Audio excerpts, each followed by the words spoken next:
Welcome to the WazaMedia podcast. WazaMedia is a digital marketing agency that believes in the power of storytelling. We show businesses and individuals how to communicate with laser focus in a media saturated world. On this episode, we are talking with Jon Meadows, a headshot and portrait photographer out of Washington, D.C. We're going to be talking about digital marketing tips for photographers on this episode, so stay tuned.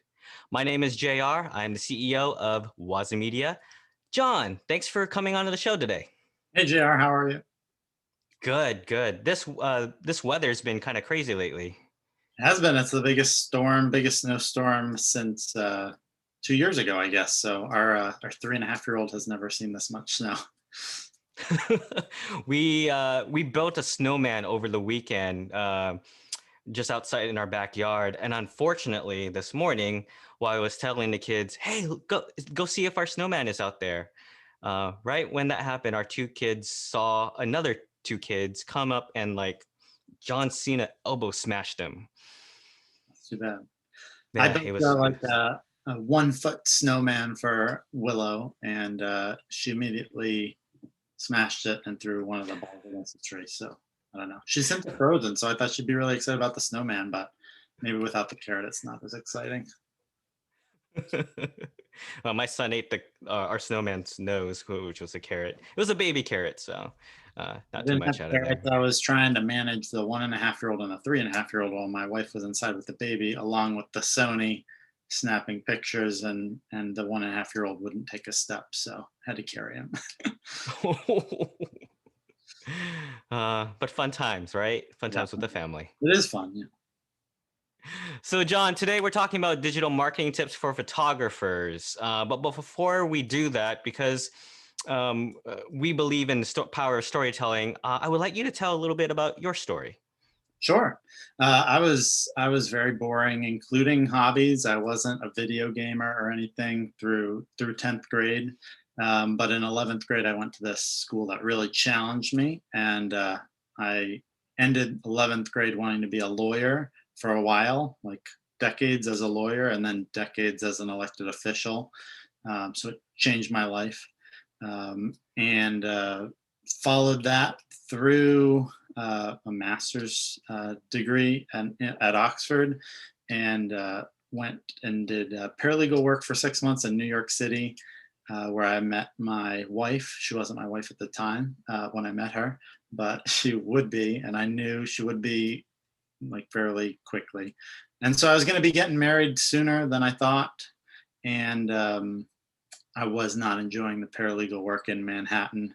I worked for someone who was very difficult to work with. And so I basically finished up my legal career in 6 months and moved on to my next career plan.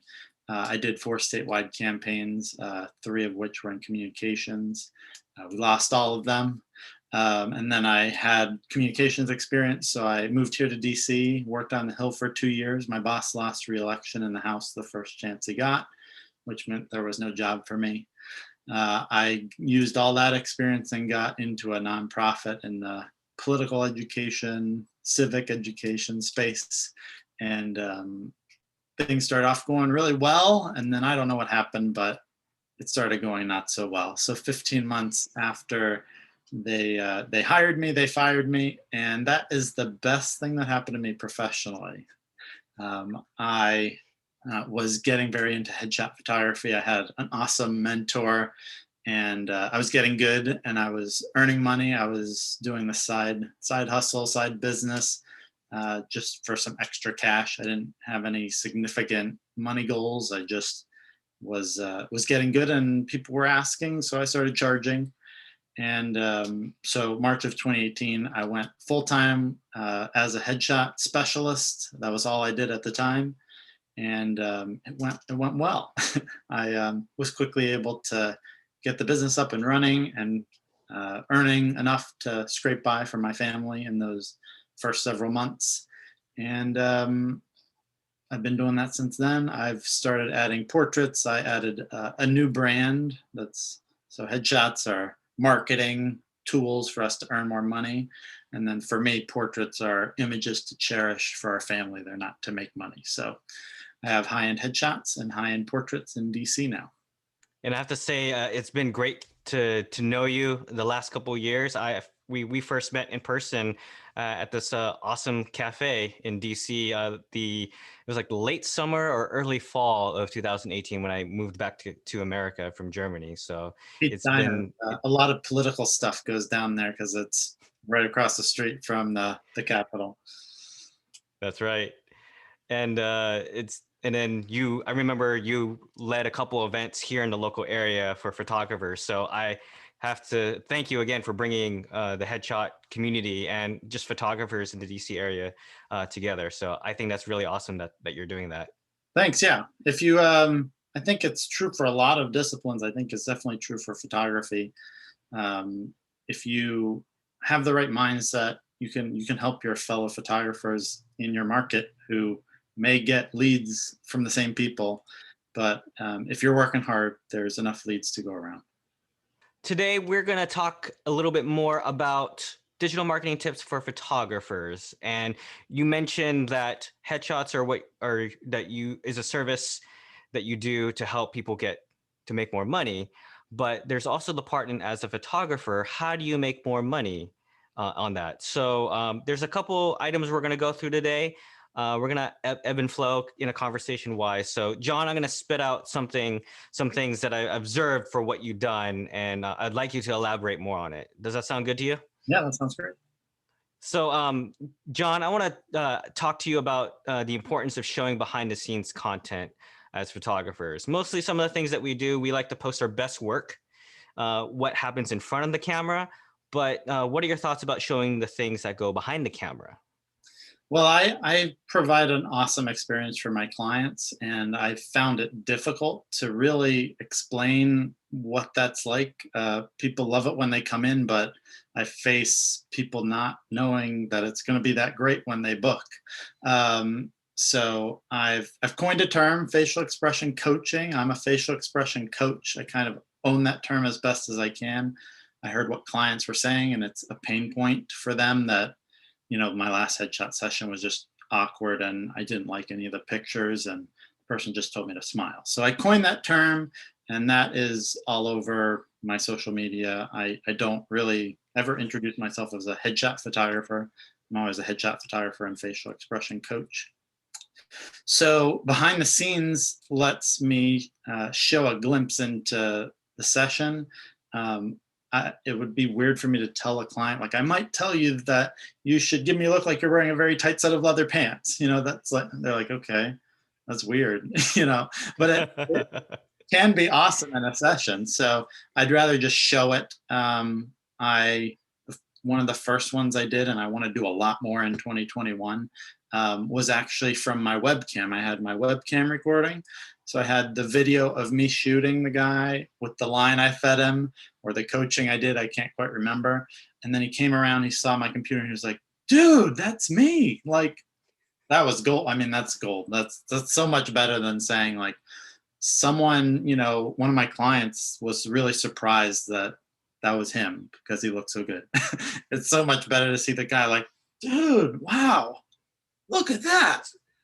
So much So better. for our audience who doesn't know your process, I'm sure that how the typical photography experience for some clients is you take the photos and later on within a week or so you'll get your proofs or you'll get your deliverables. Is Yeah. there a change in process where you can get that instant reaction from your clients? Yes, I tether to my computer. So I take a picture and it's available on my computer screen, which is larger than my camera screen, within a second, almost instantly. And so I coach them before I take any pictures. I talk to them about what I want them to do. And that helps me coach them when they're in front of the camera because they know what I'm talking about and why. And then I review with them throughout the session images here and there that I think will help me coach them, help them understand and trust me and do what I'm actually telling them to do rather than kind of halfway do it because it feels weird. And it's a chance for them to tell me what they do and don't like, which allows me to coach them towards headshots that they like better and they're more likely to buy. So, and then at the end, we review all of the images. They say yes or no to every image. The ones that get a yes go on to a further round until we're right around the number of images they want to buy. And then when they're good, when they eliminate everyone they don't want to buy, they buy them, and I get to work on them when they leave. It sounds like your process kind of fits three things. Number one, you get instant feedback from the client, whether you get that wow factor or not. And then number two, as a coach, you're able to tell them, hey, you need to do this, or let's try this. And then number three, you get awesome behind the scenes content. You get their reactions with your webcam. So that's pretty awesome that how you're set up meets these three things. So I think that's pretty cool. I think it's much easier than telling people, that's for sure. Now, I recently watched your behind the scenes video, and it really gave me a sense and made me wish I could physically go to your studio. uh, Currently, I can't because of the snowstorm and how hard it is to get outside. But I watching your video really gave me a sense of what your sessions are like, how the process goes, and it really gave me a sense of what to expect if I stood in your studio this very moment from watching your video. Yeah. I should say that I've done two kinds of behind the scenes videos. I've done more of the kind I've been talking about, where it's me setting up cameras and recording, and then me trying to splice it together, even though I don't know how to do that very well. But I've also paid a videographer to make like a 2-minute video that is very nicely produced, based off of kind of Sue Bryce's behind the scenes videos for her marketing, which are it's like 4 or 5 levels up from what I'm doing for just the social media posts. But that's more of like a piece of marketing collateral that I would use for a year or 2 years everywhere, and it's more valuable. But the stuff that I do by myself is great for one social media post. If I get one social media post out of it, it's worth it, and I'll probably never use it again. But shows people what I do. And the other thing is that you could always use it as a collection piece for where you were in that time of year, when you had your studio in that set. It's also good to look back on previous sets and also studios that you worked out of. So it could be nostalgic even for yourself.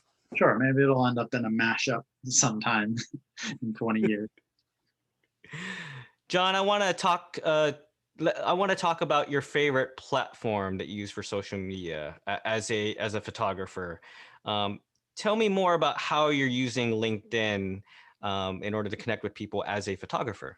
Yeah, it's definitely LinkedIn for me. So, my headshot photographer friends typically shoot more actors or more professionals. There aren't other people that book headshots that I'm aware of. It's always actors or the corporate professional people. So I'm definitely more on the professional corporate side of things. I either haven't been able to get into the actor market, or there's not a big actor market here. So LinkedIn is the spot to be for that, for my audience. So I make a lot of use of it. I'm on there more often than anywhere else, and I've made much more money off of it than any other platform. And the good thing about LinkedIn is it acts differently than it is on Facebook or on Instagram or on Twitter. Just today, I found content in my feed that was posted a month ago. And so the way things are coming up are different. It's not based on what's popular. It's more based on what's relevant to you. And so I found my experience on LinkedIn different than any other platform. Do you think the way LinkedIn performs and how it's different has been helpful for you and connecting with your audience?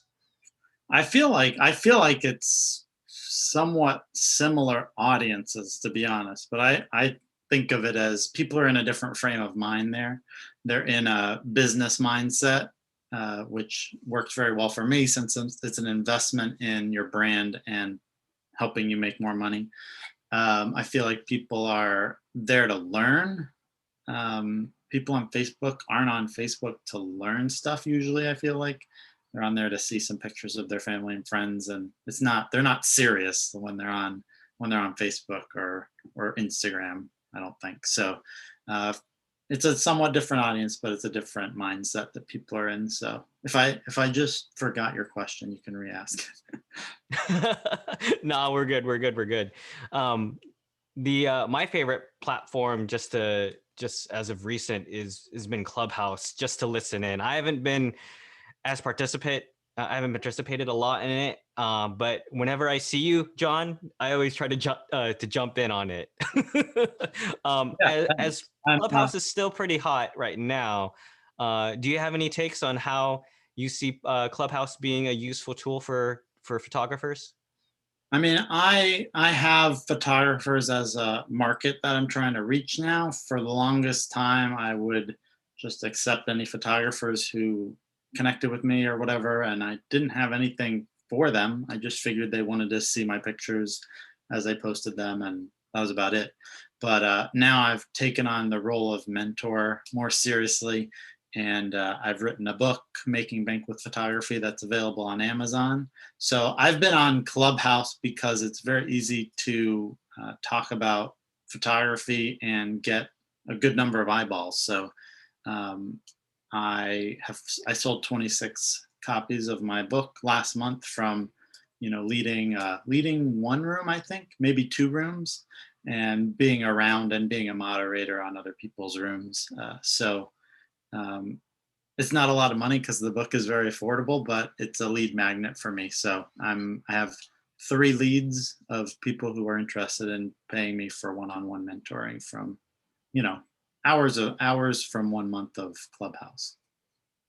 That's awesome. I'm really excited to see where Clubhouse takes it to the next level. I know it's still invite only and it's only on the iOS app, iOS system. So Android users, sorry, you got to wait your turn. And I think it was earlier this week, Elon decided to do an interview on it. So it's Yeah. starting to get more of the rage. The access you It's can get becoming to more people popular. right now is awesome because it's hot and you can actually, like, if you get in a room with someone amazing.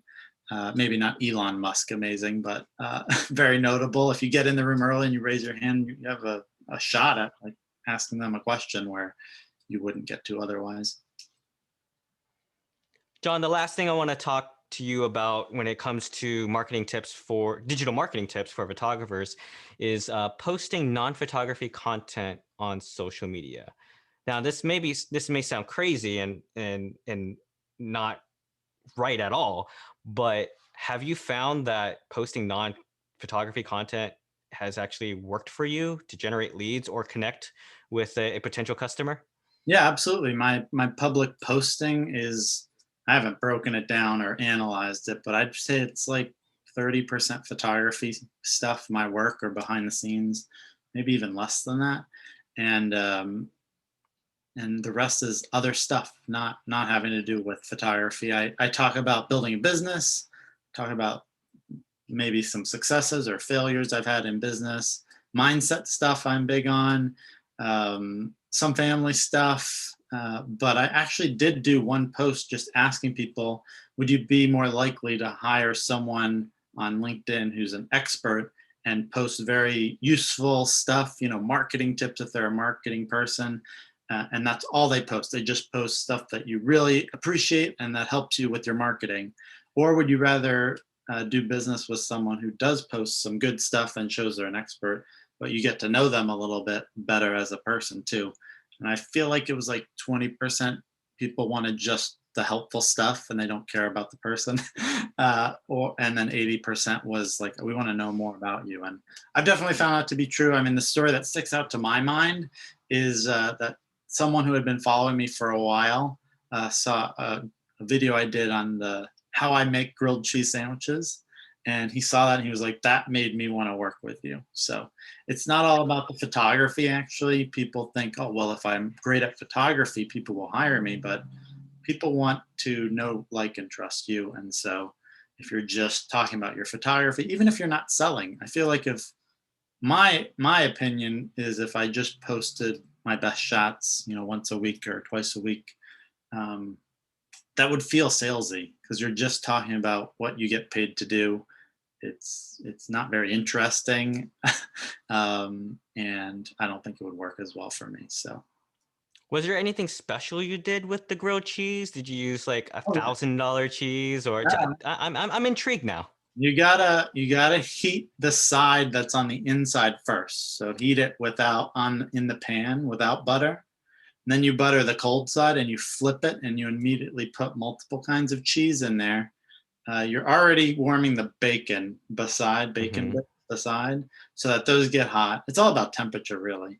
So when you put the cheese in, you put the bacon in and you close it. So you've got the hot insides of the bread, you've got the hot bacon, which starts melting the cheese.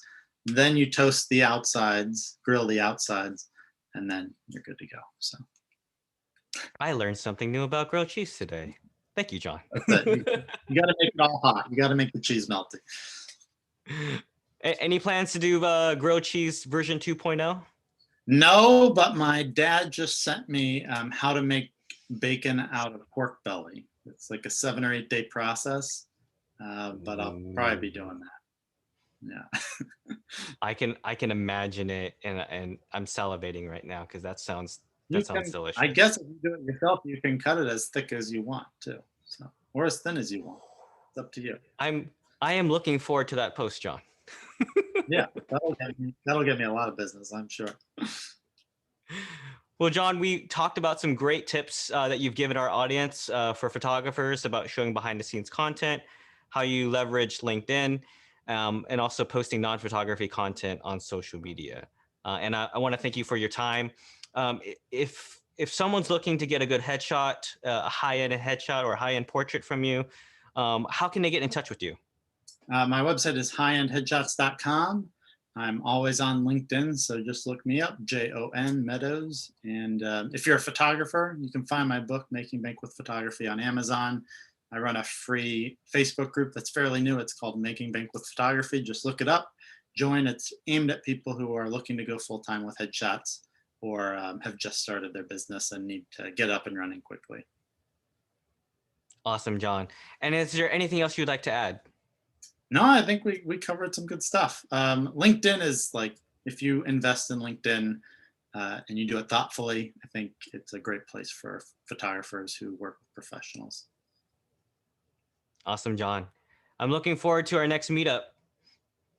Yeah, hopefully at some point.